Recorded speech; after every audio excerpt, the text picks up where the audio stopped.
Yeah, I still don't know how I feel about this movie. Hey guys, welcome back to another episode of Review to Review. My name's Adam. This is Josh. Hey. So heads up, today we're going to be talking about Batman vs. Superman Ultimate Edition. We're going to cover the entire movie, so there will be spoilers for literally everything. Everything spoiled. Anything that happens in the movie, I'm spoiling it. The whole thing. Everything. All of it.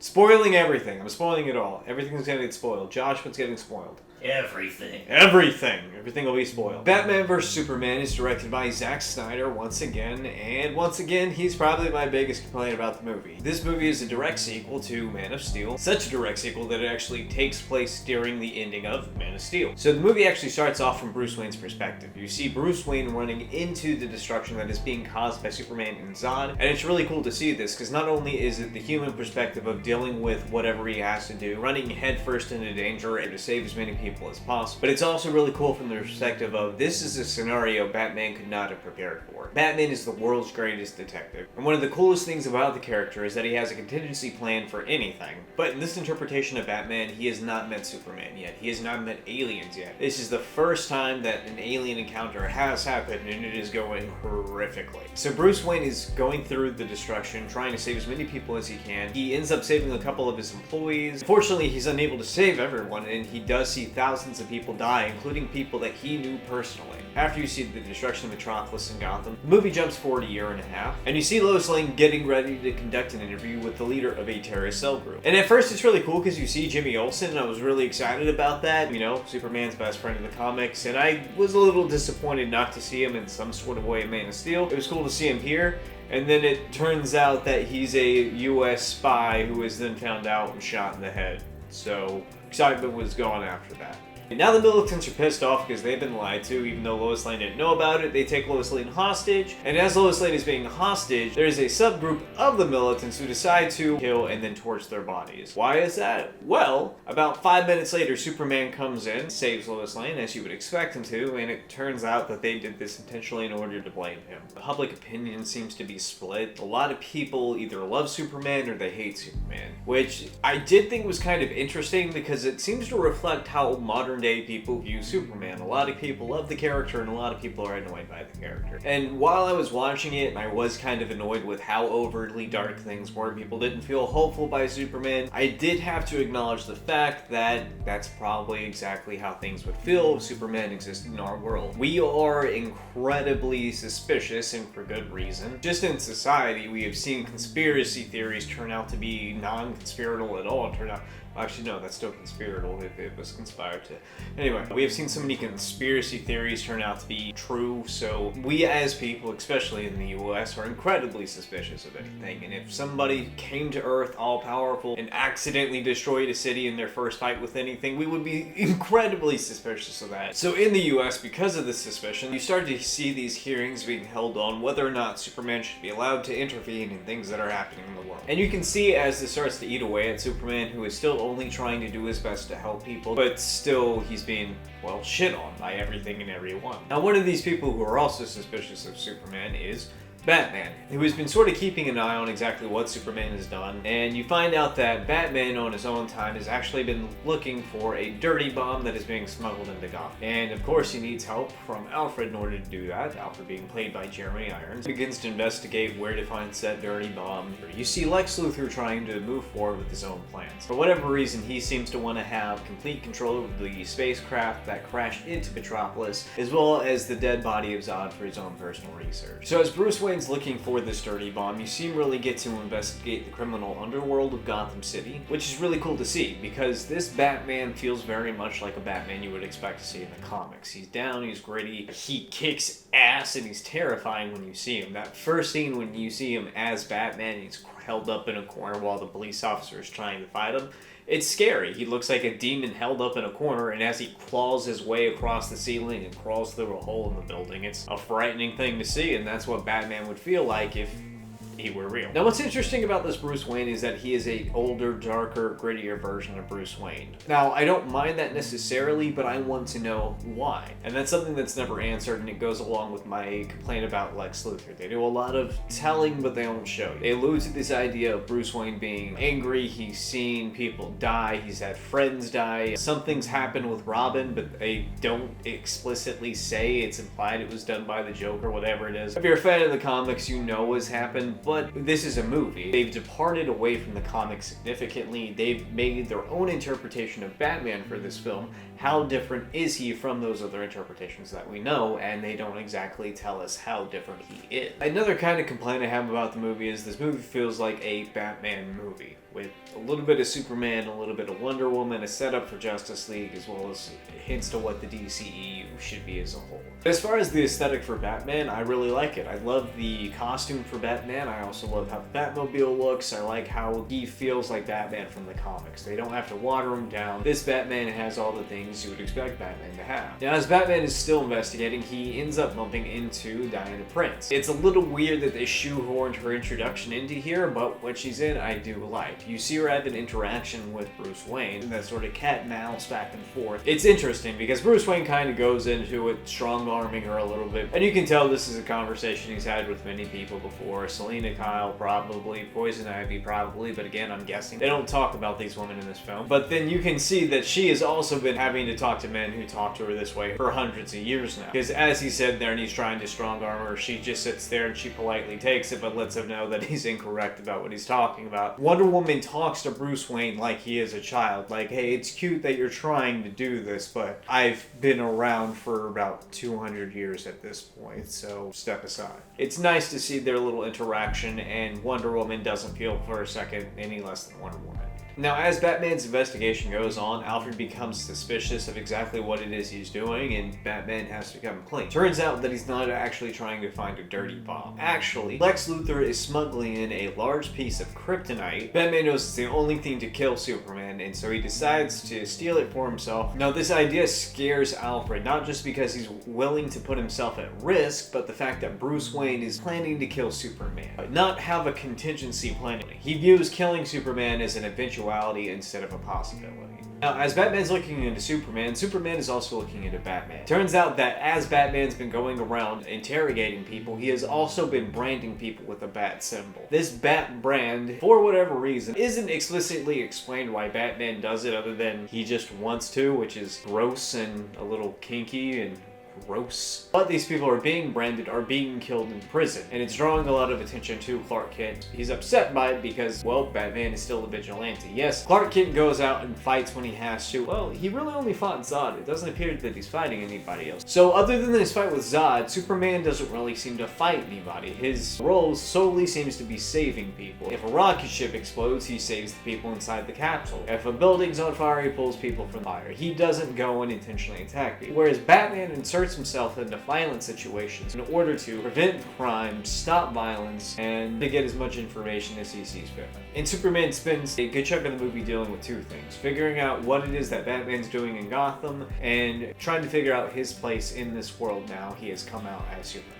We then go back to Lois Lane, who's been investigating exactly what happened during that incursion in the Middle East. Turns out that this entire event was put into place by Lex Luthor in order to sow public distrust of Superman. Not only that, it was also used to sort of manipulate Batman into going after Superman. Now, as Lois Lane figures this out, she tries to intervene in any way she can, but at that same time, Lex Luthor has a bomb go off in the Senate building where they're having a hearing up with Superman. Hundreds more people are killed inside this building, and Superman is once again made to look guilty and implicit as a bunch of people around him were killed. Superman decides to fly off and spend some time with himself. Now, this is probably as good a time as any to mention the fact that Bruce Wayne has been having these severe nightmares this entire time. We see some really cool set pieces here, but it's also confusing in terms of the story. In one of these nightmares, Batman is in a dystopian future. He's decked out in a trench coat, goggles, and the world seems to be a desert. When you look off into the distance, you can see a massive Omega Center symbol, which is the symbol for Darkseid. A massive character in DC Comics, originally the New Gods saga created by Jack Kirby, but you don't see him. What you do see is all these Superman soldiers come out of nowhere and start attacking his insurgents, attacking the Batman insurgents. As this fight breaks out and becomes more intense, you then see parademons coming in from the sky to help break up the fight. Now what's confusing about this is how the hell does Batman know what parademons are? How does he know who Darkseid is, and why is there any reason to believe that Darkseid and Superman would work together in the future? You then see this evil Superman appear and smoke everybody before pushing his fist through Batman's chest and killing him. This nightmare, in turn with the explosion that happened at the Senate building, pushes Batman over the edge into deciding to attack Superman. You see this crazy ass workout montage to show how Jack Ben Affleck got to be Bruce Wayne, which is fair. He's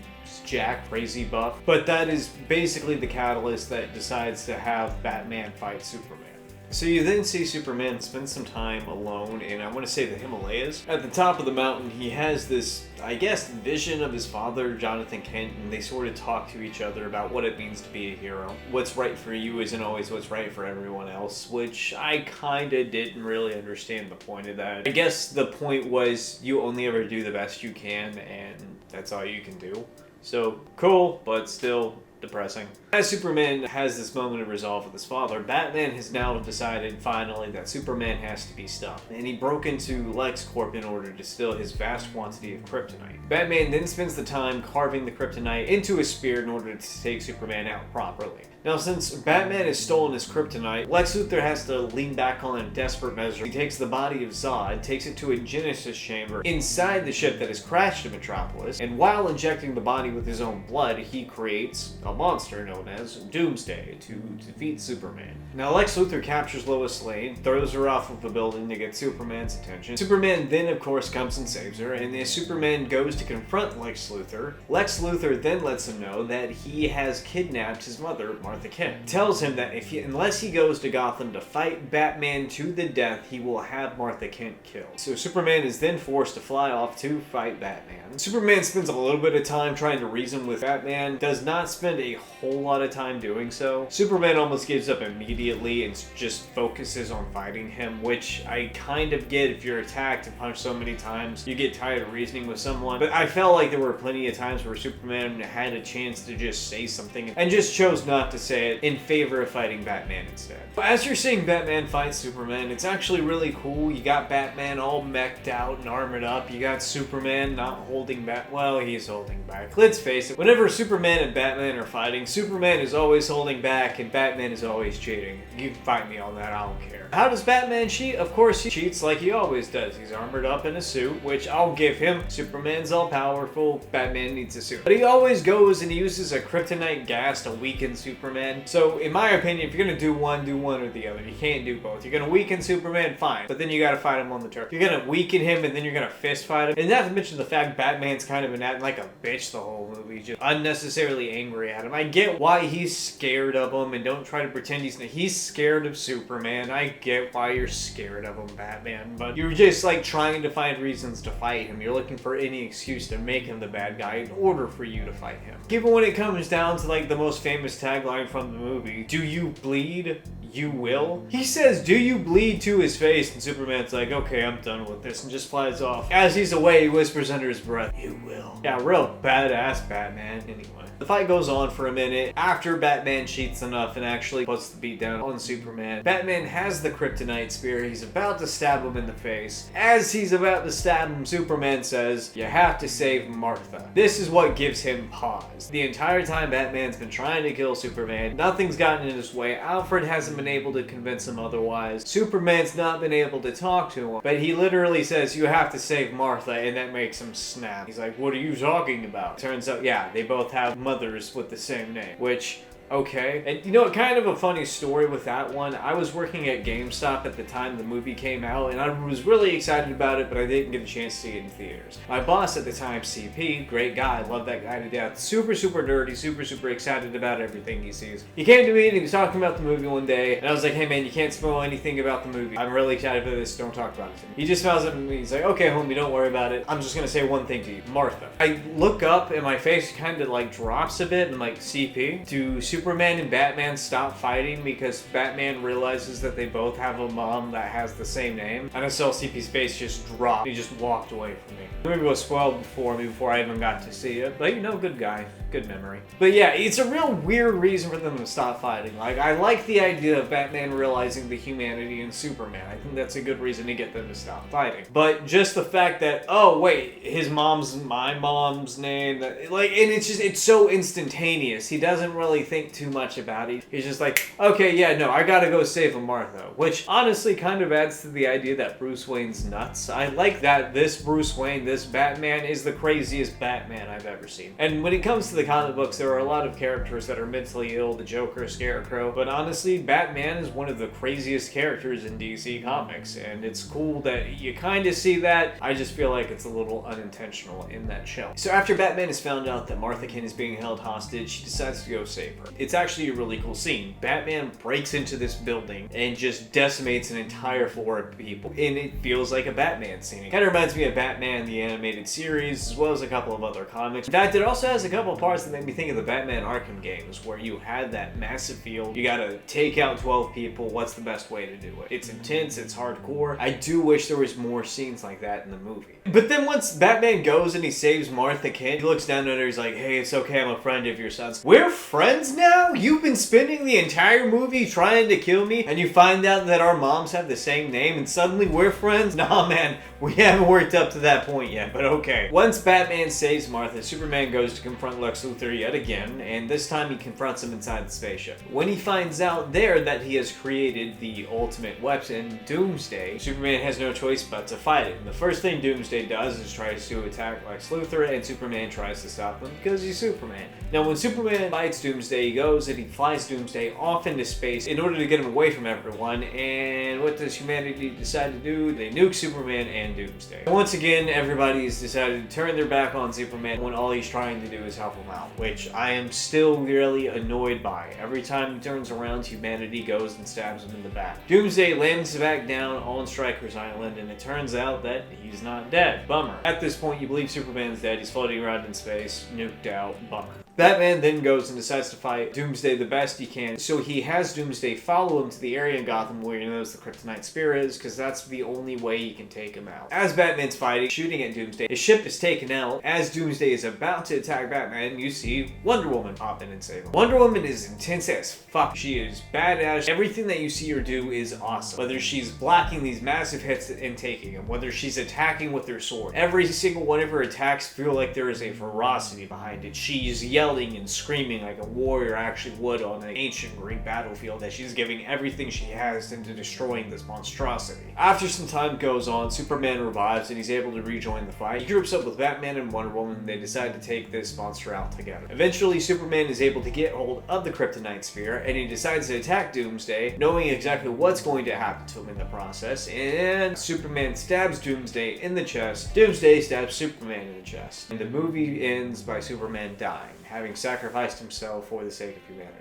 While it's a nice idea, and it is true to the comics, it's something that I felt came entirely too soon. So the movie starts to wrap up, and you're seeing people celebrate Superman's life. I do like seeing the two separate funerals. The funeral for Clark Kent was smaller and much more personable, but even as I'm watching that scene, it feels very empty, very hollow. You see the guy who played Pete Ross come back, but you don't really see interactions between Superman and Pete Ross. You only see that one sort of knowing look at one another in the IHOP in Man of Steel, but that's it. You see Perry White, Lois Lane, Jenny Olsen go to Clark Kent's funeral, and that's nice to see. But just to see that humanity seems to be distraught and upset that Superman is gone, why? Everybody was an asshole to him. Seemed to distrust him incredibly from the second of Man of Steel all the way through this movie. Why is it that I'm supposed to believe that suddenly everybody's upset that Superman's gone? Let's look at our actors. Now, Bruce Wayne / Batman is played by Ben Affleck, who honestly, I've always given Ben Affleck a hard time for being Ben Affleck. I can honestly say he's not a bad actor. He's a great actor. He's a great director as well, but I've always kind of viewed him as like, you know, Bud Light. I'll have it, but I'm not personally paying for it. But with movies like The Town and Argo, he's done more than prove himself as a capable actor. So when they actually announced that Bruce Wayne would be played by Ben Affleck, I was one of the people who was okay with it. I didn't see him doing anything wrong with the character. And returning as Superman, you have Henry Cavill, who, again, I like in the role, but also, again, I feel like he spends too much time trying to figure out if what he's doing is actually the right thing to do. Truth is, again, in the movie, you find him really somber, and you find a lot of dark, dreary moments in his life. So while I still love Henry Cavill as Superman and Clark Kent, I feel like he's not given his true moments to shine. I just feel like you don't get enough of those real nice moments as Clark Kent. Clark Kent enjoying himself on the farm, having a laid back moment with his family, or maybe having something like hanging out with Jimmy Olsen. Sure, he has those moments with Lois Lane that are romantic and sweet, but if Lois Lane is the only human that he cares about, how are we supposed to feel like he's attached to humanity? No, one thing I did find that was kind of funny is that it seemed that all of Henry Cavill's shirtless scenes seemed very much like the covers to romantic novels. In most superhero movies, the character is shirtless because he's in a fight scene or he's been experimented on, he's breaking out of a lab. No, with Henry Cavill, all of his shirtless scenes, he's making eggs for Lois in the morning, or he's getting ready to go take a bath with her. It's, you know, a Superman for mom and dad. Going to take a bath while wearing clothes. Exactly. Oh man, flooded out that apartment too. All that water. I mean, he's got super speed. And laser vision. Yeah, probably turned it into steam, turned it into a sauna. That must be real nice. I love seeing Lois Lane as Amy Adams this time around. Amy Adams is Lois Lane. You said Lois Lane as Amy Adams. Like I suck! And in this movie, I actually really liked Lois Lane played by Amy Adams. She's done a fantastic job with the character, and they did a much better job of writing her, in my opinion. The entire movie, she's actually chasing the story of what happened in the desert when she was there, who is causing this overall conspiracy against Superman. And she made sense as a character. Still witty, she's still got that sharp tongue about her, refusing to take crap from anybody. It does feel like a Lois Lane character, and I'm glad to see that they went further with her. Yeah, she still had the occasional having to be saved by Superman moment, but it was manipulated to be that way. If it seemed contrived that Lois Lane had to be saved by Superman, well, it's because it was. Everything was an overall manipulation by Lex Luthor in order to get Superman where he wanted him to be. So I think that makes sense. A little lazy, maybe, but could be much worse. Lawrence Fishburne as Perry White is fantastic. He is one of the highlights in the movie. I love seeing him bust everybody's balls. I could easily watch a series of that. Seriously,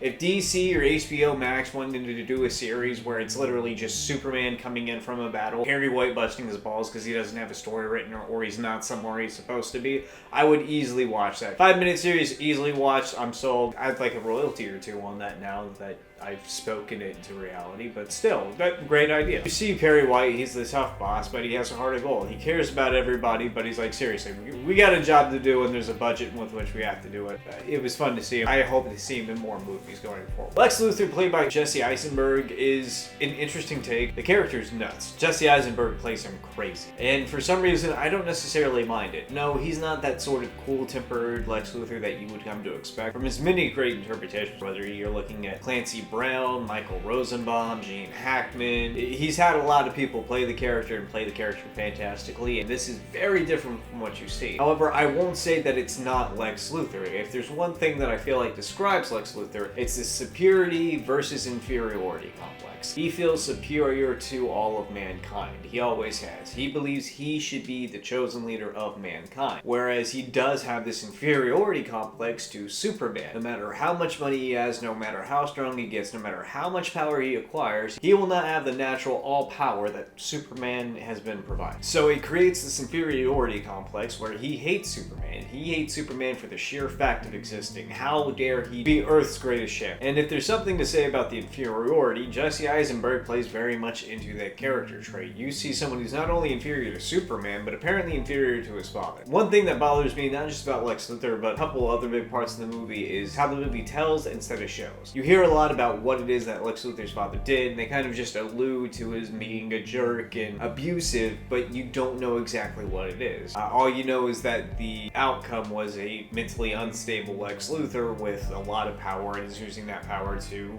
try to destroy Superman.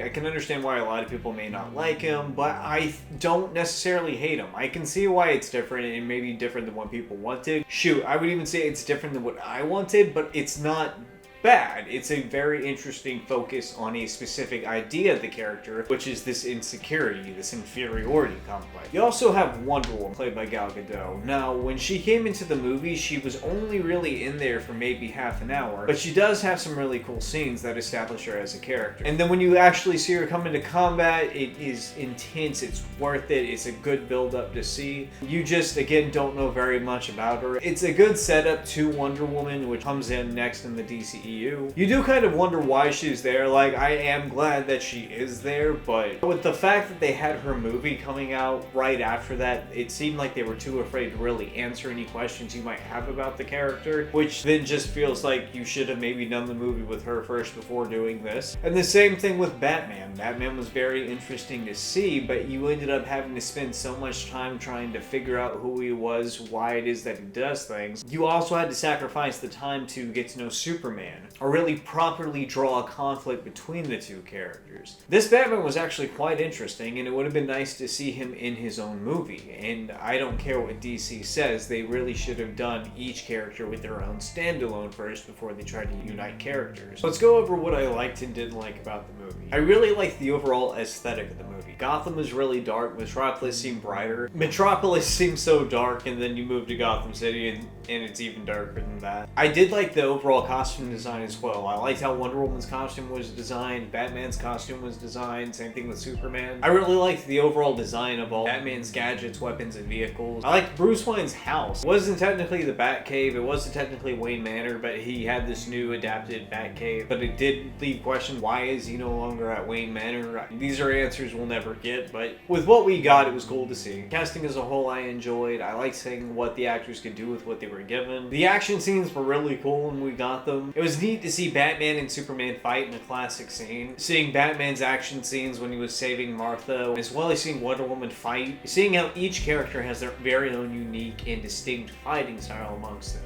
Now, as for things I didn't like, I'm not crazy about Kill Happy Batman, but for some reason that's something that gets Zack Snyder off, so we got superheroes that kill people all the time. Whatever. Honestly, what really bothers me about Batman killing is specifically Zack Snyder's approach to it and his response to it. Anytime somebody has called him out for it, his response to it is, once you lose your virginity to this movie, you need to grow the fuck up. Jesus Christ, man, you grow the fuck up. What's the deal? Why is it that all your characters need to have the super dark, edgy, kill happy persona? Why is it that you think in order to make a character edgy, he also has to be a killer? That seems very immature to me, so yeah, fuck off. Fuck off, mate. Fuck off. But yeah, seeing this darker interpretation of Bruce Wayne is really cool. I just wish you got more of an explanation for why is he so dark. What is it that specifically happened to him to make him this angrier version of Batman that we haven't seen before? Everything still feels so dark. I still had trouble feeling hopeful during this. All of humanity still seems to be a jerk towards Superman. I still have trouble believing why Superman would be attached to humanity, because the only person he seems to truly care about besides his parent is Lois Lane. And I'm not saying that relationship's not important, but only having one person tie you to an entire species, that's